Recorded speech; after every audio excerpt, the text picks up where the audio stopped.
now when I'm placed, so I thought that I have to dance on Bhangra. So I don't expect that I can take the package of 3.5 or 4 LPA as well. So 8 LPA is very huge for me. So I'm very great and I'm feeling great.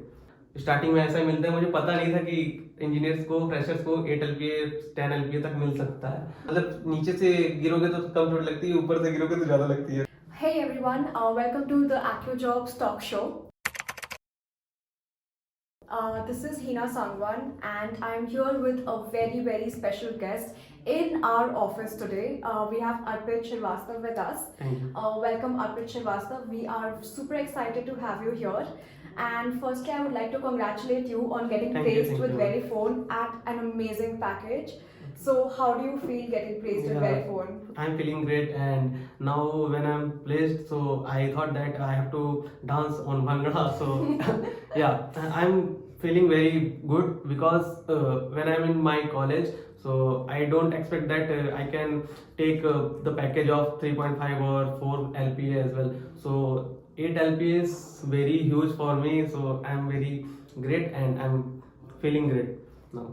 No doubt, 8.5 LPA after the packages you told me about is a huge jump, no doubt on that. So Arpit, tell us about your journey. आपने क्या क्या experience करा, आपकी journey कैसी थी? मैं आपको अपनी जर्नी स्टार्ट करूंगा अपने बीटेक लाइफ से। जब मैंने बीटेक ज्वाइन किया 2017 में, so when I mean my BTech first year, उस समय क्या होता था ना कि बीटेक फर्स्ट ईयर में ही सब कुछ होता था कि पता रहता था कि परसेंटेज लाओ तो जॉब मिलेगी अच्छे से ना। तो मैं यही था, बहुत पढ़ता था बीटेक फर्स्ट ईयर में, 85% के करीब आए थे मेरे। बट मैं जब सेकेंड ईयर में गया तो मुझे पता चल गया कि पढ़ाई कुछ नहीं है, अब बाकी मेन तो टेक्निकल स्किल्स तो लेनी पड़ती है अलग से, जो कंपनीज चाहते हैं। तो मैंने वहां से स्टार्ट किया। मतलब मुझे पता था सारी चीजें, क्योंकि डेटा स्ट्रक्चर्स पढ़ाए जाते थे और मेरे प्रोग्रामिंग लैंग्वेजेस भी मैंने पढ़े थे। बट वो कॉलेज लेवल तक काफी नहीं थे मेरे हिसाब से, क्योंकि कॉलेज के टीचर्स ऐसे ही होते हैं। तो मैंने क्या किया, खुद से पढ़ाई स्टार्ट की, यूट्यूब से स्टार्ट किया। तो कुछ ना कुछ सीखा था। But third year fourth year तक कॉलेज का धब्बा तो लगा ही जाता है कि कॉलेज में कंपनीज ज्यादा नहीं आती हैं। तो क्या था ना कि मेरे कॉलेज में क्या था कि मैंने प्लेसमेंट तो लिया 2 LPA के करीब। तो 2 LPA is not enough for me. But मैंने कहा कि लॉकडाउन उस टाइम चल रहा था, तो मैंने सोचा कि ठीक है 2 LPA है। स्टार्टिंग में ऐसा ही मिलता है, मुझे पता नहीं था कि इंजीनियर्स को फ्रेशर्स को 8 LPA 10 LPA तक मिल सकता है। तो मैंने ज्वाइन कर लिया, कोई इशू नहीं था। बट ज्वाइन तो कर लिया, बट मैं सफिशिएंट नहीं था उस पे जॉब से, तो मैंने लेफ्ट कर दिया 2 दिन में। और उसके बाद मैं काफी डिप्रेस्ड हो गया था कि अब मैं क्या करूं। छोड़ तो दिया था, बट 15 दिन 20 दिन तक naukri.com पे, linkedin.com पे सब पे जॉब अप्लाई करता था, तो कहीं से कुछ मिला नहीं। Let's talk about your college life. So you mentioned that during college the kind of education that was given to you, जो आपको पढ़ाते थे, वो बहुत bookish knowledge थी। एंड जो एक्चुअली इंडस्ट्री में काम करने के लिए नॉलेज एंड स्किल्स चाहिए वो आपको नहीं दिए थे कॉलेज में। So can you tell us a little about the culture of your college? My college is basically a private college, so where all the things is only fees, no education is important for a student. So yeah, मतलब क्या है कि खाली fees देते चले जाओ, उनको उससे मतलब नहीं है। आप अटेंडेंस कंप्लीट करो, क्या कर रहे हो कुछ मतलब नहीं है। बुकिश नॉलेज ले रहे हो ठीक है, नहीं ले रहे हो कोई भी दिक्कत नहीं है, फीस ही सब कुछ है प्राइवेट कॉलेजेस में। और अगर हम लोग कोर्स भी पढ़ते हैं, उनके 4 साल के कोर्स होते हैं बीटेक के, तो उसमें मुझे कुछ बेनिफिट दिखता नहीं है। सब थियोरेटिकल नॉलेज होते हैं और पता नहीं कौन से जमाने की बुक्स पढ़ा रहे हैं, वो सब लाइब्रेरी में पढ़े होते हैं ऐसे खाली। अगर इन डिमांड जो स्किल्स नीडेड है इंडस्ट्री में, उसके बारे में नॉलेज नहीं होती। हाँ नहीं होते थे कुछ। बट उसका था कोर्स थे कुछ, जैसे डेटा स्ट्रक्चर्स के सब्जेक्ट थे, कुछ प्रोग्रामिंग लैंग्वेजेस थी, सी वगैरह, तो वो सब पढ़ाए जाते थे। But teachers he private college में कैसे होते हैं पता ही है, तो वो सब क्या पढ़ाएंगे, क्या ही पढ़ाएंगे। तो हम लोग को नॉलेज उतनी नहीं हो पाई थी। बट पता चल गया था कि ये चीजें जरूरी हैं। वो भी पता चला सेकेंड ईयर में पता चल गया था। बट कॉलेज क्या है, हम लोगों को सपोर्ट नहीं करता था कि तुम लोग ट्रेनिंग करो, और बाहर से भी अगर हम लोग कुछ चाहते हैं सीखना, तो वो चीजें कॉलेज नहीं प्रोवाइड करा रहा था। उनको मतलब था कि आप 75% अटेंडेंस यहाँ पे दो, नहीं तो फाइन भरो, ऐसा कुछ था। तो उससे मैं काफ़ी इरिटेटेड था अपने कॉलेज से। मैं बहुत परेशान हो गया था कि मैं चाहता भी हूँ मतलब कंपनीज की स्किल सीखना, तो वो मैं नहीं कर पा रहा था। तो मैं क्या कहूँगा कॉलेज के बारे में, कॉलेज को क्या करना चाहिए कि बच्चों को देखना चाहिए ना कि क्या कंपनीज की स्किल्स हैं, उनके अकॉर्डिंग ट्रेनर लाओ अपने कॉलेज में। वेरी और ट्रेनर लाने का फायदा ये होगा ना कि कॉलेज की स्किल्स अगर बच्चे फर्स्ट ईयर से सीख रहे हैं तो second year, third year, fourth year तक जाते जाते काफी स्किल्स हो जाएंगे उसी पे, तो आसानी से प्लेसमेंट हो जाएगा। कंपनीज उतना मांगते नहीं है। मैं भी देखो अभी थर्ड ईयर में ही था और थर्ड ईयर के बाद ज्वाइन किया है जॉब। 6 मंथ्स की ट्रेनिंग, क्या 6 मंथ अभी कंप्लीट भी नहीं हुआ है मेरा, तो 4 ही मंथ्स में मैंने प्लेसमेंट पा ली। तो ज्यादा कुछ था नहीं मेरे हिसाब से। अगर आप फर्स्ट ईयर से करते हो तो आपके पास बहुत टाइम है करने का। तो 8 LPA is not very higher. हम मुझे तो लगता है आप 40 लाख 50 लाख पे भी जा सकते हो आसानी से अगर फर्स्ट ईयर से तैयारी करते हो। तो 6 मंथ में 8 लाख तो ठीक है, मेरे लिए बहुत है। अब वही है कि यही मैं चाहता हूँ कॉलेज से कि ट्रेनर्स बुलाएं और ये बुकिश नॉलेज हटा के अच्छे से बच्चों को स्किल डेवलप करें। जो सॉफ्टवेयर इंजीनियर का टैग होता है ना, अभी बहुत लोग कहते हैं कि बीटेक करके सब लोग ऐसे पढ़े हुए हैं, इसलिए पढ़े हुए हैं क्योंकि वो स्किलफुल नहीं है। स्किलफुल नहीं है तो कॉलेज से तो स्किलफुल मिलेगी नहीं। कॉलेज सारे इतने ज्यादा हैं तो इस वजह से बच्चे पढ़ नहीं पाते हैं। बच्चे डिग्री तो ले रहे हैं आसानी से एग्जाम पास करके, degree is not enough for taking placements from for the companies.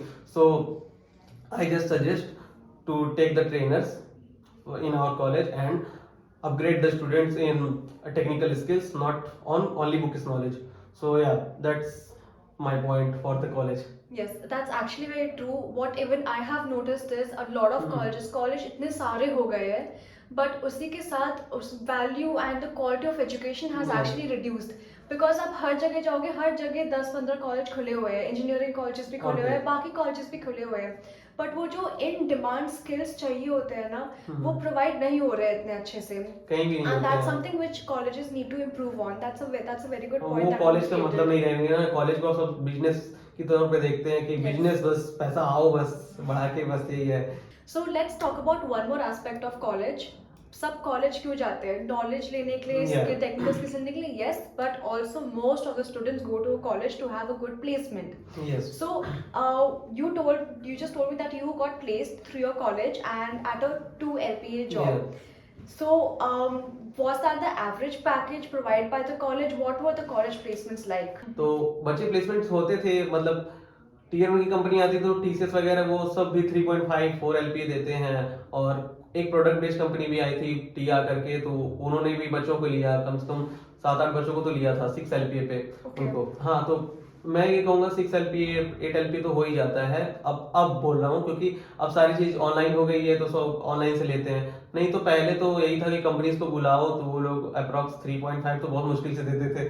तो यही एवरेज बोलोगे तो आप 3.54 है प्लेसमेंट सेल का। तो मतलब आपके कॉलेज के प्लेसमेंट सेल का average was 3.54 and right now you are sitting with an 8 LPA package, 8 plus actually. What an achievement I must say. So तो आपने अपने कॉलेज के बारे में पूरा हमें बताया, आपका कैसा एक्सपीरियंस रहा है।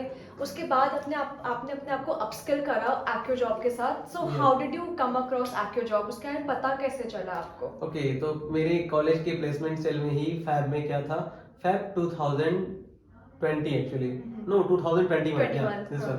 सो मेरे प्लेसमेंट सेल में सेमिनार्स होते रहते हैं कि मतलब आगे अपग्रेड कैसे करो, बट वो कुछ इम्प्लीमेंट नहीं होता है, वो बात की बात है। बट एक्यो जॉब के बारे में भी ऐसे ही हमारे डीन थे PCRC के, तो उन्होंने बताया कि एक्यो जॉब में प्लेसमेंट्स होते हैं, पे आफ्टर प्लेसमेंट का ये है और IIT वाले ही करा रहे हैं। तो हम लोग तो IIT का नाम ही बहुत बड़ा समझते हैं कि IIT वाले करा रहे हैं तो अच्छा ही करा रहे होंगे। तो ऐसा ही कुछ था। मैं एक्यो जॉब के साइट पे गया, देखा कि ऐसा हो रहा है कि 5 to 30 LP का है और पे आफ्टर प्लेसमेंट है, तो मैंने एनरोल किया। तो मैं काफी हैप्पी था, चलो हो गया कैसे भी, एंट्रेंस तो मिल गया। अब एंट्री मिल गई तो सारे चीज तो एक्यो जॉब वाले करा ही देंगे। यही था मेरा। तो मैंने एंट्रेंस लिया, उसके बाद 2-3 महीने की रिग्रेसिव ट्रेनिंग की। उस टाइम मेरा जॉब नहीं था ना, तो मैं दिन रात उसी में लगा रहता था। DSA में काफी असाइनमेंट्स करता था। मैं सोचता था बस पढ़ा रहे हैं, बस पढ़ लो, यही है, इन्हीं से जॉब लगनी है। Yes. तो 2-3 महीने मैंने अच्छे से ट्रेनिंग की, अच्छे से असाइनमेंट्स किए, सारे लेक्चर्स, लाइव लेक्चर्स अटेंड किए। 8 to 11 का होता था। डाउट सेशन भी किए थे मैंने। तो 2-3 महीने तक तो अच्छा ही किया। बाकी DSA अच्छी हो गई थी मेरी। आईक्यू जॉब ने कहा था ना कि 2 महीने बाद प्लेसमेंट स्टार्ट हो जाएंगे, तो मैं कहा ठीक है यार डीएसए पे ही करते हैं अपना फोकस, प्लेसमेंट तो मिल ही जाएंगे डीएसए में। तो कंपनीज आनी स्टार्ट हुई। उसके बाद 2 कंपनीज में मैंने अप्लाई किया, और उसके बाद 2 कंपनीज में मैं टेक्निकल तक गया था। उसके बाद थर्ड कंपनी आई हमारी वेरीफोन में 1 राउंड, 2 राउंड, 3 राउंड, 4 राउंड, ऐसे होते होते गए, मेरी हार्ट बीट बढ़ती चली गई कि होगा कि नहीं होगा। मतलब जैसे जैसे अपर लेवल पे जाते रहो ना, तो थोड़ा सा डर भी लगता है कि यार Nervousness हाँ हाँ, होती है, हाँ। मतलब नीचे से गिरोगे तो कम चोट लगती है, ऊपर से गिरोगे तो ज्यादा लगती है। तो ऐसा ही कुछ था मेरे दिमाग में। मैं प्रे करता था भगवान से कि हो जाए। मेरा एक्चुअली संडे को हुआ था और किसी का हुआ नहीं था, तो मैं काफी वेट किया मेरी फोन के लिए, और काफी नर्वसनेस थी। उत्कर्ष सर को रोज मैं फोन करता था कि सर क्या अपडेट है, तो सर भी बोलते थे सब्र करो हो गया है तुम्हारा। तो लेकिन जब ऑफर लेटर आए तब ना मैं मानूं, ऐसे थोड़ी नहीं मान जाऊंगा। तो यही था, मैंने वेट किया फ्राइडे तक। तो लेकिन बाद में मैंने देखा बीन में 21 दिसंबर को ही आ गया था मेरा ऑफर लेटर, 3 दिन पहले सबके से। तो मैं कहा यार ये तो क्या हो गया, मतलब अभी बीन भी डिलीट कर देता मैं, तो मेरे ऑफर लेटर ही लॉस्ट हो जाते।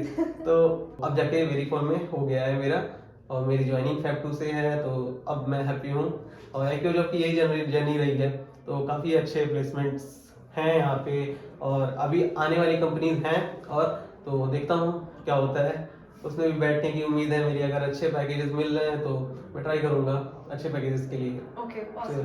तो आपने अपने आके जॉब की जर्नी के बारे में बताया कि आपने कैसे ज्वाइन करा, कैसे पता चला वगैरह। तो we have in house placements at आके जॉब, हमें गारंटीड प्लेसमेंट कराते हैं। तो आप थोड़ा अपने प्लेसमेंट प्रोसेस के बारे में बताइए, आपका प्लेसमेंट प्रोसेस कैसा था? उसकी तैयारी देखो, डीएसए का कोर्स खत्म होने के बाद हमारे ये आईक्यू जॉब वाले क्या करते हैं कि वो मॉक इंटरव्यूज प्रोवाइड कराते थे। उसके बाद डीएसए के प्रोजेक्ट्स भी उन्होंने दिए थे कि डीएसए के प्रोजेक्ट्स पहले कंप्लीट करो, आपके रिज्यूम्स में अच्छे दिखेंगे और काफी अच्छे से सिलेक्ट हो जाएगा आपका रिज्यूम। तो रिज्यूम बिल्डिंग क्लास भी होती थी आईक्यू जॉब में। तो पहले रिज्यूम बिल्डिंग क्लास हुई, यशवर्धन सर लेते थे, सॉफ्ट स्किल सेशंस हुए। तो उसके बेसिस पे हमने प्रिपरेशन किया, और उसके बाद मॉक इंटरव्यूज होते थे, टेक्निकल एंड एचआर भी होते थे। तो एचआर में वो क्वेश्चंस होते थे कि नॉर्मल एचआर क्वेश्चंस जो तैयार कराए जाते हैं आफ्टर टेक्निकल राउंड। सो मैंने टेक्निकल भी दिया था, 2-3 राउंड मेरे टेक्निकल हुए थे, और 2 राउंड मेरे एचआर भी हुए थे। वो मॉक इंटरव्यू ही थे सारे, मतलब प्रिपरेशन के लिए कि एक्चुअल में क्या होता है। Yes। तो उसके लिए प्रिपेयर कराया जाता था आईक्यू जॉब की तरफ से। प्रोजेक्ट्स में मैंने कंप्लीट किए थे, और या मतलब ये सब करने के बाद उन्होंने कंपनीज में हमारी रिज्यूम शॉर्टलिस्टिंग की एंड रिज्यूम को फॉरवर्ड किया कंपनीज के थ्रू। प्रिपरेशन से पता चल जाता है मॉक इंटरव्यू में कि कितना आप प्रिपेयर हो और आपका हो सकता है कि नहीं। Yes। तो That is यही right। था, मैंने प्रिपेयर किया, इंटरव्यूज दिए, उसके बाद प्रोजेक्ट्स बनाए, रिज्यूम शॉर्टलिस्टिंग हुई मेरी, फिर कंपनीज आई। तो कंपनीज में मैं 2 राउंड में गया तो टेक्निकल हो गए थे। तो अच्छी बात है ना, मैं मॉक इंटरव्यू तैयार किया था तभी टेक्निकल तक पहुंचता था, ये मैं मानूंगा। तो उसके बाद थर्ड में वेरीफोन में सारे क्लियर हो गए मेरे, 3 ही में सब हो गया, तो अच्छी बात है। मॉक इंटरव्यूज काफी हेल्पफुल रहा मेरे लिए। तो यही कुछ स्टेप्स हैं, मॉक इंटरव्यू में अच्छे प्रिपेयर करो तो आपकी रिज्यूम शॉर्टलिस्ट कर देते हैं एंड कंपनीज में आपके रिज्यूम को भेजा जाता है। बाकी बाकी तो आपके ऊपर है, आप तो अच्छा ही कर रहे हो। Depends on your hard work also। And you have said with this very important point कि आपको अपना रेज्यूमे प्रेजेंटेबल बनाना चाहिए। जो आपने प्रोजेक्ट्स वगैरह करे वो आपके कितने हेल्पफुल रहे, क्योंकि कंपनीज को इतने सारे रेज्यूमेज मिलते हैं, उसमें से आपका अलग से स्टैंड आउट कैसे होगा अगर आपके रेज्यूमे बहुत सारे प्रोजेक्ट्स एंड अचीवमेंट्स दिखेंगे। तो इट्स वेरी नाइस कि प्रोजेक्ट्स वगैरह कराते हैं जिससे आपका रेज्यूमे स्टैंड आउट हो। That's a very good thing to know. You told us how your interviews went as well, and that was an interesting journey. So what tips would you like to give students who are right now sitting for interviews, because we have our students sitting for interviews currently as well. So what kind of tips will you give them? How should they prepare for that interview to get a good job as yours? Okay, तो मैं बस यही कहना चाहूंगा कि अभी वो लोग फर्स्ट स्टेप तो यही है कि रिज्यूम शॉर्टलिस्टिंग होती है, और बाकी के राउंड में भी मैंने ये देखा है कि उनके पास हमारी सीवी होती है एक्चुअली। तो मैं यही कहूंगा कि वो लोग स्टार्टिंग में सीवी से ही क्वेश्चन पूछते हैं। तो बस यही है मेरी कि अपना सीवी आप करेक्ट रखो, मतलब जितनी चीज आपको आती हैं और जो प्रोजेक्ट्स आपने जनरली बनाए होंगे उनको ही आप मेंशन करो, और रिज्यूम में कुछ झूठ वगैरह मत लिखो। जैसे कुछ लोग होते हैं ना, वो कर देते हैं कि इतनी लैंग्वेज मुझे आती है, ये आता है, वो आता है, तो वो लोग वहां से क्वेश्चन उठाते हैं तो बच्चे बता नहीं पाते। तो यही होता है कि वो डिमोटिवेट हो जाएंगे, नहीं सिलेक्ट होगा। तो जब नहीं बता पाओगे तो क्या सिलेक्ट होगा? तो उससे बढ़िया है ना कि जितना आता है उतना ही लिखो। ऐसा नहीं है कि 2 पेज 3 पेज का रिज्यूम होना चाहिए, 1 पेज इज मस्ट। एंड आपके मतलब कम भी हैं, मतलब 1 प्रोजेक्ट है, 1 स्किल है तो इनफ है, एक ही स्किल चाहिए होती है। मेरे पास भी जावा ही थी तो मैंने जावा पे ही लिखा था, ज्यादा कुछ लिखा नहीं था, मेरी हाफ पेज की रिज्यूम थी आई गेस, तो ज्यादा कुछ नहीं था। बट एक प्रोजेक्ट थे और एक कंसोल बेस्ड प्रोजेक्ट था मेरा, तो प्रोजेक्ट पे ही फोकस करो आप रिज्यूम में, और अपनी स्किल्स क्या हैं उस पर फोकस करो तो ये काम हो जाएगा। अपने प्रोजेक्ट्स मतलब मेंशन कर दो, प्रोजेक्ट्स क्या क्या हैं आपके, और उसके बाद ऑब्जेक्टिव मेंशन करो। ऑब्जेक्टिव ऐसा लगना चाहिए कि जैसे आप मतलब कुछ इनोवेटिव करना चाहते हो कंपनी के बारे में, और कंपनी के लिए कुछ करोगे तो ऐसा लगना चाहिए आप टेक्निकली करना चाहते हो कुछ, तो ऑब्जेक्टिव में वो मेंशन करो। ऐसा नहीं है मतलब naukri.com से उठाया पेस्ट कर दिया, ऐसा सब करते हैं, मतलब कॉपी पेस्ट करते हैं, बट ऑब्जेक्टिव नहीं भी लिखोगे तो कोई टेंशन नहीं है। ऐसा रिज्यूम बिल्डिंग क्लास में यशवर्धन सर ने बताया था मुझे कि उन्होंने काफी हेल्प की थी रिज्यूम बिल्डिंग में, उनके हिसाब से मैंने फोकस किया। तो आप लोग अगर करना चाहो, स्टूडेंट्स को बेसिकली मैं बोल रहा हूँ कि करना चाहो तो software skill session Yashvardhan sir available हैं, और उनके हैंडबुक्स भी अवेलेबल हैं, रिज्यूम बिल्डिंग के सेशंस अवेलेबल हैं। उसको देख के आप अगर सीखोगे तो जो मैं बता रहा हूँ वही चीज वो भी बताएंगे, तो अच्छी बात है। मतलब रिज्यूम बिल्डिंग के लिए तो वही करना है, मेन रिज्यूम बिल्डिंग है। बाकी टेक्निकल राउंड, मैनेजर राउंड, सब पे आपके रिज्यूम्स होंगे, और रिज्यूम से ही क्वेश्चंस होते हैं बेसिकली। एंड स्टार्टिंग क्वेश्चंस होते हैं आपके इंट्रोडक्शन तो बेसिक है, सभी पूछते हैं। तो मेन इंट्रोडक्शन पे जो आप बताते हो तो वहां से भी काफी क्वेश्चंस होते हैं। जैसे आपने बताया कि मैं इस कॉलेज से हूँ, मैंने ये स्किल्स की, मैंने ये ट्रेनिंग किया, तो और मैंने क्या प्रोजेक्ट बनाया, वो सब तो बताते हैं इंट्रोडक्शन में। तो वो लोग वहां से की पॉइंट्स उठाते हैं, वहीं से क्वेश्चन स्टार्ट करते हैं। तो यही है मेरा कि आप इंट्रोडक्शन भी अगर देते हो, introduction tell me about yourself का क्वेश्चन का आंसर देते हो तो इस वे में दो जो वे आपको आता है, तो आप अपना इंटरव्यू खुद ही टर्न कर लोगे अपनी तरफ, तो वो उस साइड जाएंगे ही नहीं। तो जो आप बताओगे वही पूछते हैं जनरली, और बाहर से कुछ पूछते नहीं है। तो मेरा यही कहना है कि जो आपने पढ़ा है वही मेंशन करो, एंड इंट्रोडक्शन में भी वही बताओ जो आपने पढ़ा है, बेसिकली यही होगा। और बाकी तो कंपनीज में क्या है, कंपनीज में तो ट्रेनिंग मिलती है, जो उन्हें सिखाना वो करते ही है। तो ज्यादा मतलब मैटर नहीं करता कि क्या आपने लैंग्वेज पढ़ा हुआ है, क्या किया है, जो उनको सिखाना होगा वो सिखाई देंगे। आपने जो किया है वो बेस्ट किया होगा तो काफी अच्छा रहेगा। वो जो आपने किया है वो अच्छे से बताओ, बस इतना ही बहुत है इसके लिए। हाँ, बिकॉज जो आपने मेंशन करा कि आप जो इंट्रोडक्शन में बताते हैं या फिर जो भी वो क्वेश्चंस पूछते हैं, आप जो इन्फॉर्मेशन उनको देते हैं उसी से वो फॉलो अप क्वेश्चंस Yeah. पूछते हैं। So you should mention the skills you are good at and what is needed for the job in your introduction and while answering questions. फिर वो इसी के ऊपर फॉलो अप क्वेश्चंस पूछेंगे, Yeah, and आपको absolutely. Confidence भी gain होता है और उसकी क्या? वजह से। Yes, this is a very accurate point that you mentioned. Now, just a few more things that I want to ask you. Okay. The first one being, because right now you are experienced, trained, are working, and have a job ready. So, what are the few skills that you would suggest students should focus on to get such a job? Okay, तो companies basically मैं जहाँ तक मानता हूँ वो लोग data structures पे focus ज्यादा करते हैं कि डेटा स्ट्रक्चर से क्या होता है, आपकी प्रॉब्लम सॉल्विंग स्किल्स बढ़ जाती है अच्छे से।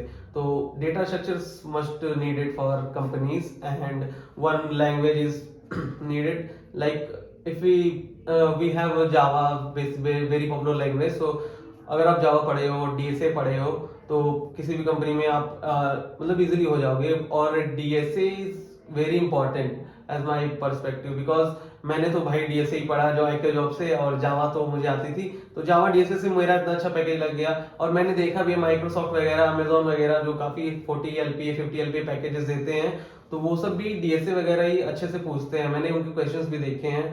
तो मतलब यही है, डीएसए वगैरह आपके अच्छे होंगे तो आप कर सकते हो। डीएसए के बावजूद अगर आप फ्रंट एंड डेवलपमेंट या बैक एंड डेवलपमेंट में जाना चाहते हो तो फ्रंट एंड के लिए आप रिएक्ट वगैरह, HTML CSS सीख सकते हो। वो सब भी के जॉब वाले सिखाते हैं, तो कोई दिक्कत नहीं है। पूरा DSA front end back and सब सिखाते हैं, फुल स्टैक डेवलपमेंट करा देंगे के जॉब वाले। बट यही है कि डीएसए ही अपनी बेसिक नीड होती है कि डीएसए अच्छे से आता है तो आपको प्रॉब्लम सॉल्विंग स्किल्स बढ़ जाएगी, तो आपका दिमाग मतलब खुल जाएगा, दिमाग अच्छे से चलने लगते हैं, तो आप फ्रंट एंड बैक एंड में अच्छे से स्विच कर पाओगे, बाकी चीजें सीख पाओगे। तो बेसिकली यही है, एक लैंग्वेज पहले पढ़ लो आप, उसके बाद डीएसए पे फोकस करो। Okay, so DSA is one thing that you have to be really strong at. Yeah. It's like a base for a Yeah, software it's developer. absolutely a base after we when we have to choose all front end or back end. Yes, So that's the only base. the base is DSA. Okay, understood. I think that will be really helpful for the students who want to take the same career path. So they'll focus on these things because I believe these are also the skills that are in demand and are needed to get good Yeah, it's jobs right absolutely now. very demanding skills. Amazon and Microsoft are using this DSA and giving 40 LPA, 50 LPA. Why? I have one last question for you. If you had to describe your journey with AccuJob in 1 or 2 words, how will you describe it? I'm only say that AccuJob is fabulous and mind blowing in my perspective, because AccuJob is basically changes my life from 3.5 or 2 LPA to 8 LPA. So I'm very happy. So AccuJob is fabulous from my side. The one word for AccuJob. That's amazing. That's really good to know. And I think your year is ending at a very good note. Yeah. Your new year is going to begin with a very good company and a very good Yeah, package. that's and why we are I'm so very happy for that, and I'm feeling like I can dance in Bhangra, and yeah, I'm very happy now because New Year is coming, and this is a very good gift for me as a New Year. Chalo, thank you so much, Arpit. Okay. I think you have given us a lot of information, a lot of experiences from your journey, and I'm very sure that the students and the people who want to get into the line of software development, who want to become developers in the future, who see that as their career, will get inspired by your story, will take aspects of your story that they can use, they can build upon it, and they can go in the same direction as you went to achieve what you have. Because there are a lot of students out there who want to find a path कि ये कैसे करना है, ये आपने कैसे achieve करा, 2 to 8.5 आप कुछ 2-3 महीने में कैसे आए, ये क्वेश्चन होता है जो बहुत लोगों के पास है यहाँ पे, and I think you have answered that for all of us. Thank you so much for talking to us, and thank you so much for coming to our office, meeting the entire team. Yeah, thank you so much for bringing me here, and I'm so happy meet you, and yes sir, because we are only meeting on online as no. Yes. So पहली बार आप लोगों से मिल रहा हूँ, पहली बार आप लोगों को रियल में देख रहा हूँ, तो काफी अच्छा लग रहा है आप लोगों से मिलकर, और या AccuJob में जर्नी मेरी बहुत अच्छी रही.